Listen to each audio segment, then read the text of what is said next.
နောက်တနေ့မပြောက်ကွယ်ကပြောင်းပါလားသူများသမီးလေးအတွေ့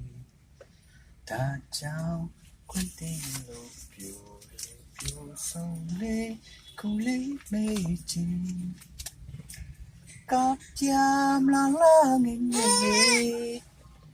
မင်းတို့မြတ်တော်ခဲ့အောင်ကပြမ်းလာလာငယ်ငယ်ပြောချင်မှုပွဲလေးမှာအိုးစီတဲ့လူဆုံးတဲ့ဒီတီယူရဲ့ရိတ်တွေ့ရဆုံးရဝမ်းသာဒူလာလို့ကဲများလို့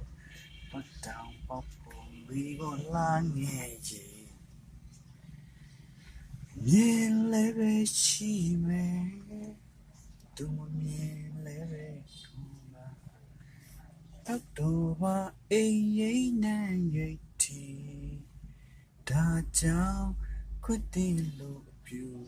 ပြူဆုံးလေးခုလေးမေးချင်းရင်မလေးတို့တကလေးရင်မတို့ကြည့်ဆုံးလေရင်မပဲကြောက်တကလေးရင်မအလုံးထလာအိုးဒီရန်တွေဆုံးတဲ့ဒီချီယူရိတ်တွေ့ရဆိုရဝမ်းသာလူလာလူသေးညာလူပတ်တောင်ပေါက်ကုန်ဝီဟောလာငယ်